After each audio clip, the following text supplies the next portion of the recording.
Hello everyone, welcome to let's trade stocks. Entry module के इस 5th episode में आज हम बात करेंगे कि किसी डीलिंग रेंज में वो कौन सी सिचुएशन होती है जहां पे हम एक फेयर वैल्यू गैप से भी अपनी एंट्री प्लान कर सकते हैं। साथ ही साथ ये समझेंगे कि फेयर वैल्यू गैप किसी दूसरे पीओआई के साथ कंबाइन करके कैसे एक किलर कॉम्बिनेशन बनाता है जिससे कि हमें एक अच्छी एंट्री मिल सके। प्रीवियस कुछ एपिसोड्स में हमने 6 पीओआईज़ को कवर किया है। ये सारे पीओआईज़ हाई पोटेंशियल या हाई प्रोबेबिलिटी वाले पीओआईज़ हैं जिनसे हम अकॉर्डिंग टू सिचुएशन अपनी एंट्री का प्लान कर सकते हैं। फेयर वैल्यू गैप को अगर हम ऐड करेंगे तो टोटल हमारे 7 पीओआईज़ होंगे जो कि किसी डीलिंग रेंज में एक ट्रेडिंग लेने के लिए एक अच्छे स्पॉट्स की तरह यूज़ होते हैं।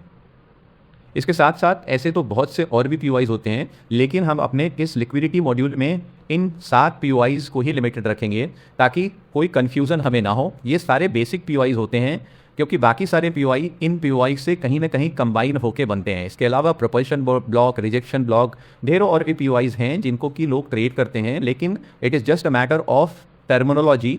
अलग अलग नाम लोगों ने दे दिया है, लेकिन हमारे पास टोटल ये 7 बेसिक पीओआई अगर आपको मालूम है तो आपको एक डीलिंग रेंज से एक अच्छे ट्रेड मिल सकते हैं।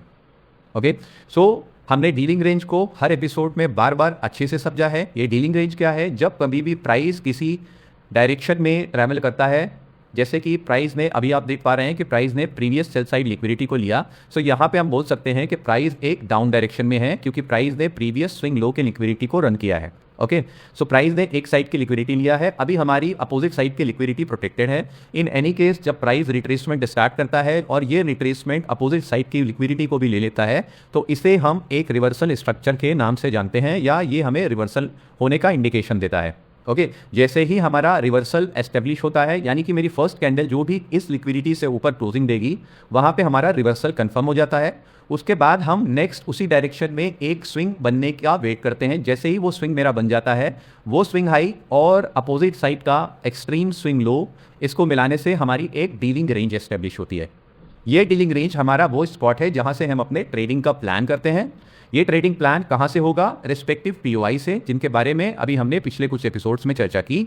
आप एक डीलिंग रेंज बनने के बाद equilibrium level, CISD, order block, breaker block या इन्वर्टेड फेयर वैल्यू गैप से अपनी एंट्री का प्लान कर सकते हैं अकॉर्डिंगली अपने 1:2 के रिस्क रिवॉर्ड के लिए। किसी भी ट्रेड में मिनिमम 1:2 का रिस्क रिवॉर्ड मैंडेटरी होता है। यह हमने बार बार रिपीट किया है। अगर आपका ट्रेड 1:2 का रिस्क रिवॉर्ड नहीं दे रहा है, सो इन सच केस हम अपनी एंट्री को अवॉइड करेंगे। ओके, चलिए अब समझते हैं कि वो कौन सी सिचुएशन होती है जहां पे हम फेयर वैल्यू गैप से एक डीलिंग रेंज में एंट्री प्लान कर सकते हैं। ओके, फेयर वैल्यू गैप क्या है क्विकली समझ लें। फेयर वैल्यू गैप को हमने बहुत अच्छे से पहले समझ रखा है अंडर द इंटरनल लिक्विडिटी, यानी कि प्राइस जब कभी किसी एक डायरेक्शनल मूवमेंट देता है, किसी एक डायरेक्शन में स्ट्रॉन्ग मूवमेंट देता है, वहाँ पे जो 3 कैंडल्स हमारी बन रही हैं, जैसे कि आप देख रहे हैं कि ये 3 कैंडल से प्राइस मेरा अपसाइड डायरेक्शन दे रहा है। इस कंडीशन में जो मेरी फर्स्ट कैंडल का लो होगा और फर्स्ट कैंडल का हाई होगा और थर्ड कैंडल का लो होगा, इसके बीच का जो गैप हमें दिख रहा है ये हमें एक बुलिश फेयर वैल्यू गैप होने का इंडिकेशन देता है। ओके, अकॉर्डिंगली अगर प्राइस मेरा डाउन डायरेक्शन में है तो हम 3 कैंडल से उस स्ट्रॉन्ग डाउन डायरेक्शन के प्राइस को एनालाइज करेंगे और उसमें देखेंगे कि फर्स्ट कैंडल का हाई और थर्ड कैंडल के लो के बीच में अगर कोई गैप दिख रहा है तो ये हमारा एक बेयरिश फेयर वैल्यू गैप होगा। अकॉर्डिंगली ये फेयर वैल्यू गैप्स हमें एक स्ट्रॉन्ग डायरेक्शनल प्राइस मूवमेंट का इंडिकेशन देते हैं। यहाँ पे एक टिप ये है कि जब कभी भी प्राइस किसी लिक्विडिटी, सपोज ये हमारी एक लिक्विडिटी है, यहाँ पे टैप करने के बाद रिवर्सल देता है या रिट्रेसमेंट स्टार्ट करता है, इन एनी केस अगर ये रिट्रेसमेंट इनिशियली ही किसी फेयर वैल्यू गैप को ऑफर कर देता है तो ये हमें एक स्ट्रॉन्ग हिंट देता है कि प्राइस फर्दर सीआईएसडी कर देगा या अपोजिट साइड की लिक्विडिटी को भी ले लेगा। Okay, so fair value gap हमारे लिए बहुत हेल्पफुल है टू अंडरस्टैंड कि प्राइस का डायरेक्शन स्ट्रॉन्ग है या वीक है। ओके, साथ ही साथ अगर आप किसी ट्रेड में या स्टॉक में किसी पीओआई से एंट्री ले रहे हैं सो वहाँ पे भी आपको फेयर वैल्यू गैप हेल्प कर सकता है कि आपका प्राइस आपके टारगेट तक जाने में कितनी आसानी से डिलीवर करेगा। Okay, so fair value gap को कैसे ट्रेड करते हैं, किसको समझ लेते हैं। अगेन रूल हमारे सेम होंगे। रूल क्या है? हम ऑलवेज एक अपने इस रूल को यूनिवर्सल मानेंगे। क्या रूल है हमारा? कि ऑलवेज सबसे पहले हम हायर टाइम फ्रेम के बायस को आइडेंटिफाई करेंगे। बायस आइडेंटिफाई करने के बाद हमारा लोअर टाइम फ्रेम पे हम रिवर्सल ऑब्जर्व करेंगे, रिवर्सल स्ट्रक्चर ऑब्जर्व होना चाहिए। अकॉर्डिंगली मेरी डीलिंग रेंज जैसे ही हमें मिल जाती है वहां से हम फेयर वैल्यू गैप्स को आइडेंटिफाई करेंगे जो कि ट्रेडेबल हैं। यहाँ पे सिर्फ हमें ये समझना है कि फेयर वैल्यू गैप तो अगर हमें दिखता है किसी डीलिंग रेंज में तो वो ऑटोमेटिकली हमें एक इंडिकेशन दे रहा है कि प्राइस एक स्ट्रांग मूवमेंट में है। ओके, अभी डीलिंग रेंज बन गई, मे बी उस डीलिंग रेंज में हमें कभी कभी मल्टीपल फेयर वैल्यू गैप्स भी दिखते हैं।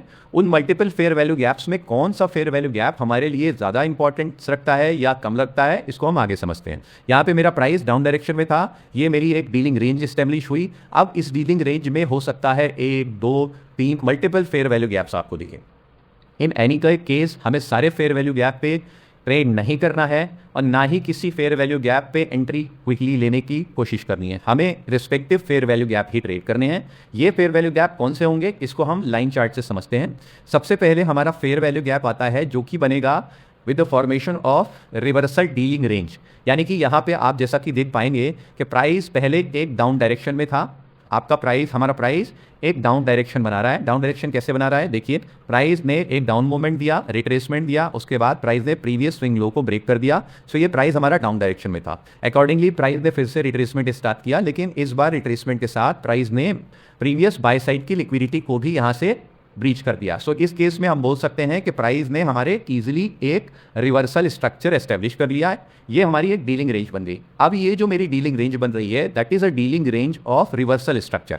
ओके, ध्यान से समझिएगा कि रिवर्सल स्ट्रक्चर के बाद जो सबसे पहली मेरी डीलिंग रेंज बनेगी, उस डीलिंग रेंज में कौन सा फेयर वैल्यू गैप होगा जिससे हम ट्रेड करेंगे। सो इसका रिस्पांस बहुत क्लियर है। हमने पहले ही पढ़ा था कि जब कभी भी प्राइस किसी रिवर्सल स्ट्रक्चर की डीलिंग रेंज एस्टेब्लिश करता है, सो उस केस में ऑलवेज एंट्री हम डिस्काउंटेड एरे में अकॉर्डिंग टू डायरेक्शन, जैसे कि ये हमारा एक अप डायरेक्शन की डीलिंग रेंज है, सो इस केस में हम डिस्काउंटेड एरे के किसी पीओआई पे एंट्री प्लान करेंगे। मैं रिपीट करता हूं, जब कभी भी प्राइस अकॉर्डिंग टू डायरेक्शन एक रिवर्सल डीलिंग रेंज एस्टेब्लिश करता है, या हम बोल सकते हैं कि रिवर्सल बनने के बाद जो फर्स्ट डीलिंग रेंज मेरी एस्टेब्लिश होगी, उस डीलिंग रेंज में ऑलवेज एंट्री हम देखेंगे डिस्काउंटेड या प्रीमियम एरे में। ओके, सो यहां पे आप देख पा रहे हैं ये अप डायरेक्शन है, तो यहां पे हम एंट्री प्लान करेंगे डिस्काउंटेड एरे के किसी भी पीओआई में। ओके, ऊपर के ब्रेकर ब्लॉक में या फेयर वैल्यू गैप में या किसी और ऑर्डर ब्लॉक में हम एंट्री नहीं देखेंगे, ये रिस्ट्रिक्टेड है। ओके, सो हमें अभी हमारा स्पॉट क्या मिल रहा है, डिस्काउंटेड एरे। डिस्काउंटेड क्यों, क्योंकि प्राइस अप डायरेक्शन में है। ओके, इस डिस्काउंटेड एरे में मेरे पास दो तरह के पीओआईज मिल सकते हैं। सबसे पहला तो पीओआई मेरा होगा सीआईएसडी, क्योंकि प्राइस ने यहीं से स्ट्रक्चर अपना चेंज किया है। ओके, सीआईएसडी मिलने पे हम सीआईएसडी के कोइंसाइड होने वाले फेयर वैल्यू गैप को प्रेफर करेंगे एंट्री के लिए। इन एनी केस अगर सीआईएसडी हमारा पहले ही ब्रीच हो चुका है, यानी कि प्राइस ने डीलिंग रेंज बनाने से पहले ही सीआईएसडी पे कई बार टैप कर लिया है, तब भी अगर मेरा एक नेकेड फेयर वैल्यू गैप यहाँ पे नजर आ रहा है, तब भी हम अपनी एंट्री इस फेयर वैल्यू गैप से 1:2 के रिस्क रिवॉर्ड के लिए प्ले कर सकते हैं। सो ये मेरी फर्स्ट कंडीशन है फेयर वैल्यू गैप से एंट्री प्लान करने की। वो एंट्री क्या है, जैसे ही प्राइस रिवर्सल स्ट्रक्चर एस्टेब्लिश करता है, जो फर्स्ट डीलिंग रेंज होगी, उस डीलिंग रेंज के डिस्काउंटेड एरे में अगर कोई पीओआई मुझे मिल रहा है, यानी कि सीआईएसडी मिल रहा है और उस सीआईएसडी से कोइंसाइड होता हुआ फेयर वैल्यू गैप है, सो उसे हम आराम से ट्रेड कर सकते हैं, जो मुझे एक अच्छा रिजल्ट देता है। ओके, दूसरी कंडीशन फेयर वैल्यू गैप की क्या है, दूसरी और तीसरी कंडीशन हमारी होगी जब प्राइस एक कंटिन्यूएशन स्ट्रक्चर बना लेगा। कंटिन्यूएशन स्ट्रक्चर कैसे बनता है, ये बड़ा इजी है। जैसे ही प्राइस ने रिवर्सल लिया, उसके बाद प्राइस जब फिर से एक बार आपका अपनी अपोजिट साइड की लिक्विडिटी को ब्रीच करता है, जैसे एग्जांपल प्राइस ने, हमने समझा यहाँ पे कि प्राइस ने पहले एक रिवर्सल स्ट्रक्चर एस्टेब्लिश किया, कैसे, यहाँ पे रिवर्सल एस्टेब्लिश किया।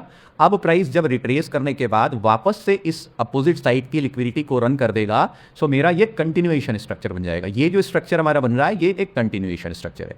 ठीक है, अभी कंटिन्यूएशन स्ट्रक्चर जब हमारा बनता है, सो हमने पहले भी समझा है कि कंटिन्यूएशन स्ट्रक्चर में ब्रेकर ब्लॉक जो होता है वो ज़्यादा स्ट्रांग होता है क्विक एंट्री दिलाने में और रिजल्ट देने में। क्यों, उसका लॉजिक क्या है, क्योंकि प्राइस ने ऑलरेडी अपना स्ट्रक्चर चेंज कर दिया है, यानी प्राइस ने ऑलरेडी रिवर्सल बना लिया है। रिवर्सल के बाद फर्दर स्ट्रक्चर फिर से उसी डायरेक्शन का बन रहा है, तो यानी प्राइस ग्रेजुअली और स्ट्रांग हो रहा है। यहाँ पे प्राइस में अपोजिट साइड मूवमेंट स्टार्ट का कंफर्मेशन दिया, उसके बाद दूसरा जो हमारा स्ट्रक्चर बन रहा है वो मुझे स्ट्रॉन्ग डायरेक्शनल मूवमेंट का कंफर्मेशन देता है। इसलिए जब कभी भी हम कंटिन्यूएशन स्ट्रक्चर ट्रेड करते हैं, तो उसमें हमारा फर्स्ट प्रेफरेंस होगा एंट्री का ब्रेकर ब्लॉक। इसके साथ साथ अगर इस ब्रेकर ब्लॉक से कोई फेयर वैल्यू गैप को इनसाइड हो रहा है या इसके साथ साथ अलाइन है, तो हम उस फेयर वैल्यू गैप से ही एंट्री प्लान करेंगे। ओके, एंट्री के रूल हमारे सेम होंगे। एंट्री हम फेयर वैल्यू गैप की बाउंड्री से ले सकते हैं, स्टार्ट बाउंड्री से, और हमारा स्टॉप लॉस अपोजिट साइड के लिक्विडिटी पूल पे होगा फॉर मिनिमम 1:2 के रिस्क रिवॉर्ड से। आईसीटी मॉड्यूल में या आईसीटी कम्युनिटी में एक फेमस स्ट्रेटजी है, उसे हम बोलते हैं unicorn model. Okay, unicorn model क्या है? यूनिकॉर्न मॉडल सेम मॉडल है जहां पे ब्रेकर ब्लॉक के साथ को अलाइन कोई फेयर वैल्यू गैप होता है, वहां से जो हम एंट्री लेते हैं वो एक यूनिकॉर्न मॉडल कहलाती है। ये बहुत अच्छी और फेमस स्ट्रेटजी है ट्रेडिंग की, to trade continuation structure. Okay, third मेरा एफईजी क्या है, कब हम एंट्री लेंगे? सेम चीज, इन एनी केस अगर आपका ब्रेकर ब्लॉक ऑलरेडी ब्रीच हो चुका है या ब्रेकर ब्लॉक फॉर्म नहीं हो रहा है या breaker block and order block fair value gap का कंबाइन एक साथ नहीं है, किसी भी सिचुएशन में अगर मेरी ब्रेकर ब्लॉक के पास की कोई पीयूआई मिसिंग दिख रही है, तो उस केस में अगेन जो मेरा कंटिन्यूएशन स्ट्रक्चर बन रहा है, उस कंटिन्यूएशन स्ट्रक्चर की डीलिंग रेंज में डिस्काउंटेड एरे में अगर कोई पीयूआई है, ऑब्वियसली ये पीयूआई मेरा ऑर्डर ब्लॉक हो सकता है। ये ऑर्डर ब्लॉक के साथ कोइंसाइड होने वाले फेयर वैल्यू गैप पे हम अपनी थर्ड तरह की फेयर वैल्यू गैप की एंट्री प्लान कर सकते हैं। ओके, अगर आपका ब्रेकर ब्लॉक के बाद ब्रेकर ब्लॉक भी अवेलेबल नहीं है, ऑर्डर ब्लॉक भी अवेलेबल नहीं है, सो इन एनी केस आपके पास सिर्फ फेयर वैल्यू गैप ही दिख रहा है, तब भी आप डिस्काउंटेड एरे में या प्रीमियम एरे में अकॉर्डिंग टू डायरेक्शन आप फेयर वैल्यू गैप से एंट्री ले सकते हैं। सो ये 3 सिंपल एग्जाम्पल हैं to trade fair value gap in any dealing range. पहली एंट्री हमारी कहाँ मिलेगी? जब प्राइस अपना रिवर्सल स्ट्रक्चर एस्टेब्लिश करता है, अकॉर्डिंगली जो फर्स्ट डीलिंग रेंज मेरी बनेगी, उस डीलिंग रेंज के अंदर डिस्काउंटेड एरे में कोई भी अगर मेरे को फेयर वैल्यू गैप नजर आता है, सो मैं इजीली उस फेयर वैल्यू गैप से एंट्री प्लान कर सकता हूँ, क्योंकि ये हमें एक तरीके से डबल कंफर्मेशन देती है। डबल कंफर्मेशन कैसे? एक तो मेरे पास ऑर्डर ब्लॉक है, ऑर्डर ब्लॉक के अंदर फेयर वैल्यू गैप भी कोइंसाइड हो रहा है, तो यानी प्राइस यहाँ पे डबल इंपैक्ट देगा। ओके, दूसरी तरह की एंट्री कहाँ मिलती है कि कंटिन्यूएशन स्ट्रक्चर बनने के बाद ब्रेकर ब्लॉक के साथ कोई फेयर वैल्यू गैप कोइंसाइड हो रहा है, सो वहां से भी हम एंट्री प्लान कर सकते हैं। इस एंट्री को हम यूनिकॉर्न मॉडल के नाम से जानते हैं। ओके, तीसरी तरह की फेयर वैल्यू गैप की एंट्री क्या होती है कि अगर ब्रेकर ब्लॉक या यूनिकॉर्न मॉडल हमें ऑब्जर्व नहीं हो रहा है, सो हम कंटिन्यूएशन स्ट्रक्चर की डीलिंग रेंज के डिस्काउंटेड या प्रीमियम एरे में अकॉर्डिंग टू डायरेक्शन हम अपने फेयर वैल्यू गैप से एंट्री प्लान कर सकते हैं। ओके, सो ये था हमारा सिंपल सा example to trade a fair value gap. Fair value gap किसी भी पीयूआई के साथ जब कंबाइन होता है, सो ये एक अच्छा कॉम्बिनेशन देता है ट्रेड देने का। जैसा कि हमने पहले ही समझाया कि फेयर वैल्यू गैप एक स्ट्रॉन्ग प्राइस इंडिकेशन होता है, यानी कि फेयर वैल्यू गैप पे प्राइस वापस बैलेंस करने के लिए आता है, सो इस अपॉर्चुनिटी को हम अपनी ट्रेडिंग के लिए यूज़ कर सकते हैं। ओके, सो ये था हमारा 7th पीओआई, जहाँ पे हमने समझा कि किसी डीलिंग रेंज में कैसे हम एंट्री प्लान कर सकते हैं। इसके साथ साथ हमने प्रीवियस सारे एपिसोड को अगर कंबाइन करिए, सो हमारा एंट्री मॉड्यूल यहाँ पे फिनिश हो जाता है। सारे 7 मॉड्यूल को हमने अच्छे से समझा है। 7 पीओआई पे कैसे हम एंट्री प्लान करते हैं, ये सारी चीज़ों को हमने प्रीवियस एपिसोड के साथ साथ आज के एपिसोड में कवर किया है। ये हमारे 7 तरह के पीओआई कौन से हैं? फर्स्ट नंबर पे हमने समझा था इक्विलिब्रियम लेवल, उसके बाद हमने समझा था change in state of delivery and order block, उसके बाद हमने नेक्स्ट एपिसोड में ब्रेकर ब्लॉक को समझा, और 4th एपिसोड में हमने इन्वर्टेड फेयर वैल्यू गैप या बीपीआर से कैसे हम एंट्री प्लान कर सकते हैं, इन सारी चीज़ों को समझा। आज के एपिसोड में हमने फेयर वैल्यू गैप को कैसे हम एक पीओआई की तरह यूज़ करते हैं उसके बारे में समझ लिया है। ओके, टोटल 7 पीओआई ही हम अपनी ट्रेडिंग स्ट्रेटेजी में यूज़ करेंगे। इसके अलावा फर्दर हम नहीं आएंगे, क्योंकि ये 7 पीओआई ऐसे हैं जहाँ पे आपको ईजिली एंट्री स्पॉट हो जाती है। लेकिन यहाँ पे ऐसा भी नहीं है कि हम इन 7 पीओआई को एक साथ ट्रेड करें या हम 7 पीओआई को ढूंढते रहें चार्ट पे, ये थोड़ा डिफिकल्ट हो जाएगा। सो यहाँ पे समझने की बात ये है कि हमें इन 7 पीओआई में जो सबसे इजी टू अंडरस्टैंड या इजी टू स्पॉट करने वाले पीओआई है, उसको ही सेलेक्ट करना है और उसके अकॉर्डिंग अपनी एंट्री पे अपनी प्रैक्टिस करना है। अकॉर्डिंगली मैंने जैसे बताया, मोर और लेस सारे पीओआईज रिजल्ट अच्छे देते हैं, क्योंकि हम रिजल्ट ऑलवेज एक्सपेक्ट करते हैं 1:2 के रिस्क रिवॉर्ड को ही। ओके, सो नेक्स्ट एपिसोड में एक कंबाइन एपिसोड हम बनाएंगे, जिसमें सारे पीओआईज को क्लब करके हम समझेंगे कि कौन सा प्रेफरेबल पीओआई होता है जिसमें सबसे ज़्यादा चांस होती है एंट्री मिलने के और सबसे ज़्यादा चांस होंगे वहाँ से टारगेट अचीव करने के। ओके, सो इसको हम नेक्स्ट एपिसोड में कवर करेंगे। आइए चलिए फेयर वैल्यू गैप से एंट्री लेने के कुछ एग्जाम्पल्स को भी देख लेते हैं। फर्स्ट एग्जांपल में हम वीकली एंड 4 आवर के टाइम फ्रेम को कंबाइन करके एक फेयर वैल्यू गैप से एंट्री का प्लान करेंगे। वीकली टाइम फ्रेम पे हम बायस ऑब्जर्व करेंगे। बायस ऑब्जर्व होने के बाद हम 4 आवर के टाइम फ्रेम को स्विच करके इस स्ट्रक्चर को कंफर्मेशन दे की तरह देंगे। अगर कंफर्मेशन मिलता है तो अकॉर्डिंगली हम एंट्री प्लान करेंगे। आइए बायस पहले देखते हैं ऑन वीकली टाइम फ्रेम। ये हमारा वीकली टाइम फ्रेम है। यहाँ पे आप देख पा रहे हैं कि प्राइस ने करेंटली एक प्रीवियस स्विंग लो की लिक्विडिटी को अटेम्प्ट किया है, यानी हमारे पास एक कंटेक्स्ट है कि प्राइस अभी रिट्रेस कर सकता है। अकॉर्डिंगली हम देख पा रहे हैं कि प्राइस ने जब लास्ट मूवमेंट दिया है तो एक स्ट्रॉन्ग मूवमेंट था। स्ट्रॉन्ग मूवमेंट क्यों है? क्योंकि इन 3 कैंडल से हमें एक bearish fair value gap offer होते दिख रहा है। ओके, साथ ही साथ हम देख पा रहे हैं कि इस बेरिश फेयर वैल्यू गैप के ऑफर होने के बाद जो फर्दर नेक्स्ट कैंडल बनती है वो नेक्स्ट कैंडल इस लास्ट कैंडल और साथ ही साथ बेरिश फेयर वैल्यू गैप दोनों को डिसरिस्पेक्ट कर देती है। तो यानी यहाँ पे हमारा बायस कंफर्म हो जाता है कि प्राइस अब अपोजिट साइड की लिक्विडिटी को लेना चाह रहा है। ओके, फर्दर एक कैंडल और भी ऑफर होती है जिसके बनने से हमें एक नया बुलिश फेयर वैल्यू गैप भी ऑफर होता है जो पिछले कंफर्मेशन में एडिशनल कन्फ्लुएंस देता है, यानी कि प्राइस हमारा ऊपर ही के डायरेक्शन में जाना चाह रहा है। ओके, सो प्राइस अभी एक बीपीआर ऑफर कर रहा है। बीपीआर क्यों? ये बेयरिश फेयर वैल्यू गैप जब डिसरिस्पेक्ट हुआ तो it becomes a inversion fair value gap. साथ ही साथ जब मेरा नया फेयर वैल्यू गैप ऑफर हुआ है, सो ये दोनों फेयर वैल्यू गैप के जहां पे अलाइन हो रहे हैं वो एरिया मेरा बीपीआर कहलाता है। लेटेस्ट कैंडल से आप देख पा रहे हैं कि लेटेस्ट कैंडल ने पीपीआर जो कि एक की लेवल की लिक्विडिटी है इस पे टैप किया है और इसके साथ साथ इसको रिस्पेक्ट भी किया है। रिस्पेक्ट क्यों? प्राइस ने इस की लेवल की लिक्विडिटी के बियॉन्ड जाने की कोशिश की लेकिन प्राइस ने क्लोजिंग पर दे दी।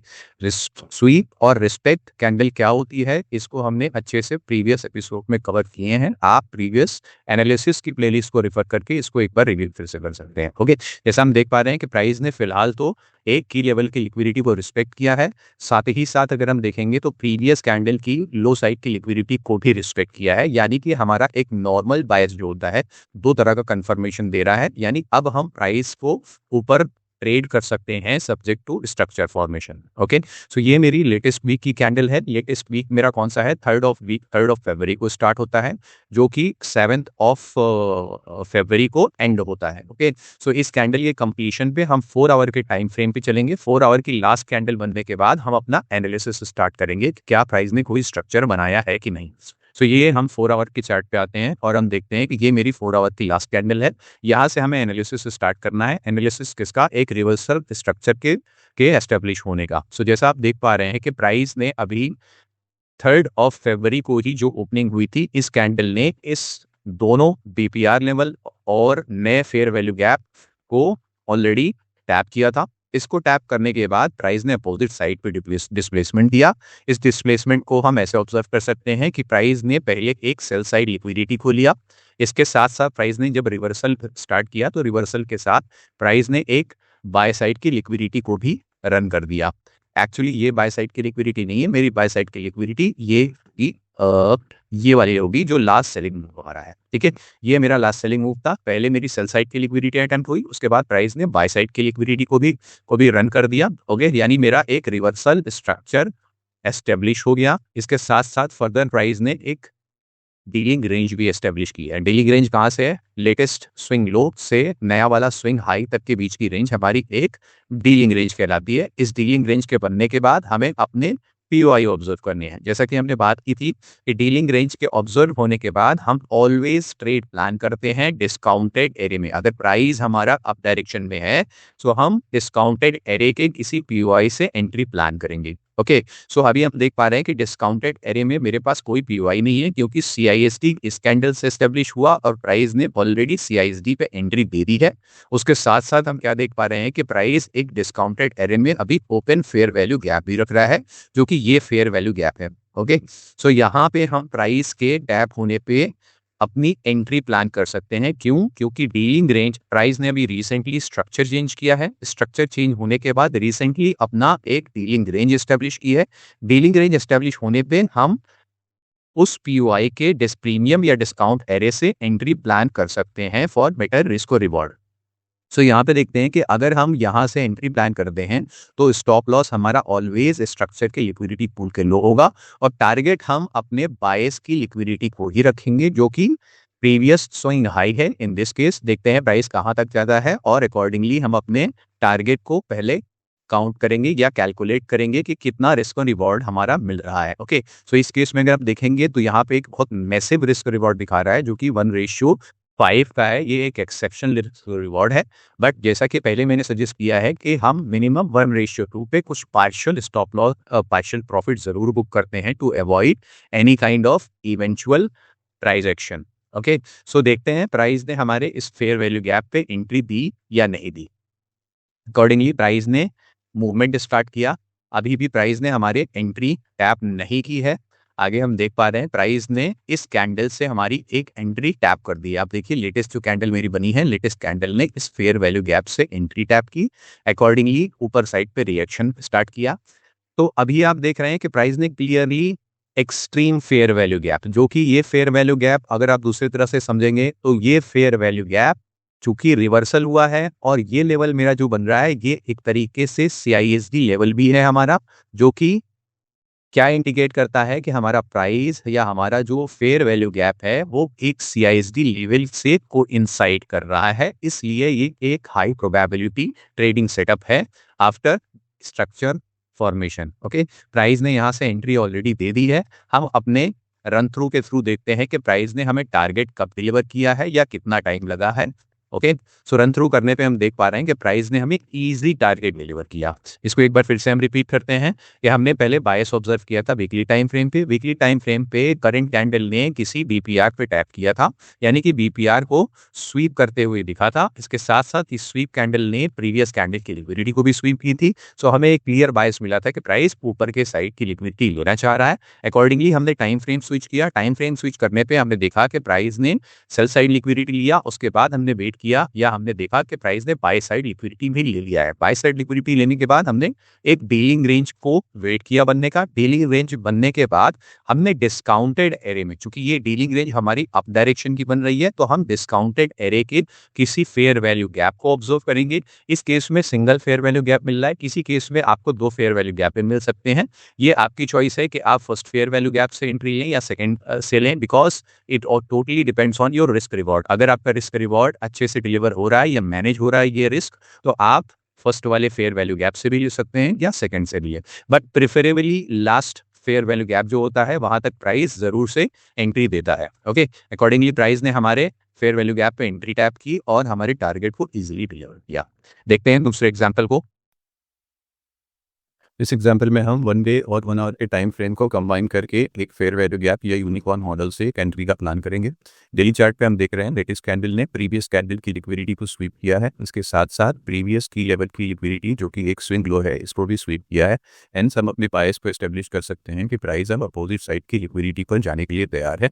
इन केस ऑफ ये स्वीप एरिया पे अगर हम अपने 1 आवर के टाइम फ्रेम पे कोई रिवर्सल स्ट्रक्चर बनते देखते हैं तो हम ये एंट्री को प्लान कर सकते हैं। सो ये हमारी 31 मई की कैंडल है जो कि कंप्लीट होती है रात में 12:30 बजे। ओके, सो देखते हैं लास्ट कैंडल के कंप्लीशन पे क्या हमें रिवर्सल स्ट्रक्चर मिलता है कि नहीं। ये हमारा 1 आवर का चार्ट है जहाँ पे ये हमारी 11:30 की लास्ट कैंडल है जो कि कंप्लीट होती है 12:30 पे। यहाँ से हम अपना एनालिसिस स्टार्ट करेंगे। एनालिसिस के अकॉर्डिंग हमें एक रिवर्सल स्ट्रक्चर को ऑब्जर्व करना है। रिवर्सल स्ट्रक्चर हमारा क्या होगा, प्राइस ने अभी सेल साइड लिक्विडिटी ले ली है तो हमें वेट करना है कि प्राइस को अपने बाय साइड की लिक्विडिटी को भी अटेम्प्ट कर लेना है या इसको रन कर लेना है। जैसे ही ये लिक्विडिटी हमारी अटेम्प्ट हो जाएगी, रन हो जाएगी, हम अकॉर्डिंगली अपने ट्रेड को एक्सपेडाइट करेंगे सब्जेक्ट टू अवेलेबल POI पे। ओके, देखते हैं प्राइस ने कैसा मूवमेंट दिया। फर्दर आप देख रहे हैं कि एक स्ट्रॉन्ग कैंडल तो बनी है लेकिन अभी तक प्राइस ने हमारे रिवर्सल स्ट्रक्चर को कंफर्म नहीं किया है। ग्रेजुअली प्राइस उस लिक्विडिटी के पास कंसोलिडेशन करने के बाद फाइनली हम देखेंगे कि कैंडल ने फर्दर क्लोजिंग दे दी। इस ग्रीन कैंडल से जब प्राइस की हमें क्लोजिंग मिली है सो हमारा रिवर्सल स्ट्रक्चर कंफर्म हो गया है। प्राइस ने सेल साइड लिक्विडिटी दी, अभी सक्सेसफुली बाय साइड लिक्विडिटी ले ली है, तो हम कह सकते हैं कि प्राइस ने रिवर्सल स्ट्रक्चर एस्टेब्लिश कर लिया है। जैसे ही हमारा रिवर्सल स्ट्रक्चर ऑब्जर्व होगा हम अपने POIs को ऑब्जर्व करेंगे। हमारे पास कौन कौन से POI हैं। सबसे पहले POI हमारा CISD होता है। चलिए CISD को मार्क करते हैं। CISD हमारी last selling move before buying started. इस कंप्लीट रेंज को हम CISD बोलेंगे। CISD मार्क करने के बाद हम अपनी एंट्री वहाँ से प्लान कर सकते हैं फर्स्ट लेवल पे।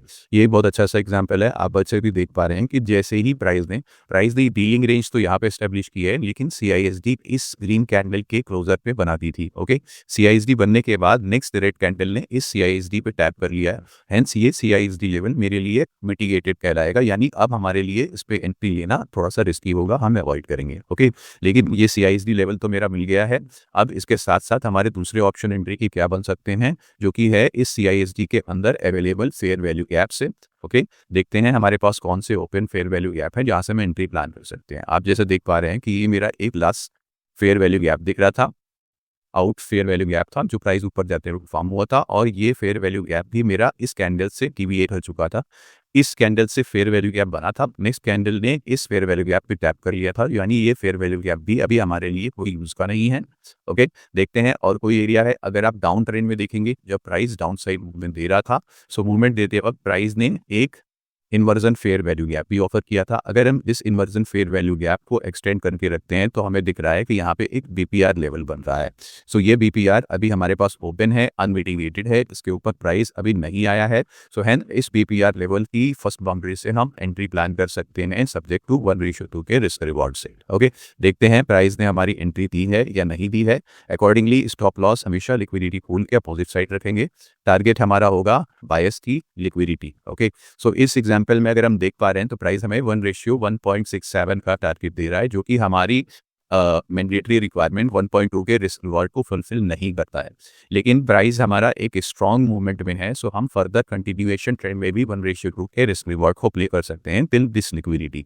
फिलहाल एग्जांपल के तौर पे देखते हैं कि प्राइस ने हमारे इस BPR से एंट्री दी थी या नहीं दी थी। रन थ्रू करने पे हम देख पा रहे हैं कि प्राइस ने इस रेड कैंडल से इस BPR पे हमारी एंट्री को ले दी है। ओके, सो लेकिन हम इस BPR से अपनी एंट्री प्लान नहीं कर रहे हैं क्योंकि हमारा रिस्क रिवॉर्ड मैच नहीं कर रहा है। अगर हमारी एंट्री नहीं मिल रही है तो फर्दर हम एक कंटिन्यूएशन ट्रेंड के फॉर्म होने का वेट करेंगे। कंटिन्यूएशन ट्रेंड क्या है? ये जो हमारा एक लास्ट सेलिंग मूव आया है, इस सेलिंग मूव का के ऊपर जब हमें क्लोजिंग मिल जाएगी इस बाय साइड की, तो हमारी एक फ्रेश कंटिन्यूएशन ट्रेंड की डीलिंग रेंज एस्टेब्लिश हो जाएगी। अकॉर्डिंगली वहां से हम अपना ट्रेड प्लान कर सकते हैं। देखते हैं रन थ्रू करके कि प्राइस ने ओवरऑल ये एक्टिविटी कब कंप्लीट की है। ओके, जैसा कि आप देख पा रहे हैं प्राइस ने काफ़ी ज़्यादा कंसोलिडेशन किया, कंसोलिडेशन करने के बाद प्राइस ने फाइनली इस कैंडल पे आके इसकी ये बहुत माइनर सी कैंडल आपको दिख रही है, इस कैंडल के ऊपर हमारी क्लोजिंग दी थी। क्लोजिंग देने पे हमारे पास एक कंटिन्यूएशन स्ट्रक्चर ऑब्जर्व हो गया। मैं इसे फिर से रिपीट करता हूँ, प्राइस अप गया, डाउन गया एंड फाइनली प्राइस ने ऊपर फिर से क्लोजिंग दी। सो ये मेरा एक अप ट्रेंड का कंटिन्यूएशन ट्रेंड एस्टेब्लिश हो जाता है। कंटिन्यूएशन ट्रेंड एस्टेब्लिश होने के बाद अगेन हम वही एक्टिविटी करते हैं जो हमने रिवर्सल पे की थी। क्या हमें अपना CISD लेवल ढूंढना है या ऑर्डर ब्लॉक ढूंढना है? एक्चुअल में कंटिन्यूएशन ट्रेंड में जो लास्ट सेलिंग मूव होता है वो हमारा एक ऑर्डर ब्लॉक बन जाता है।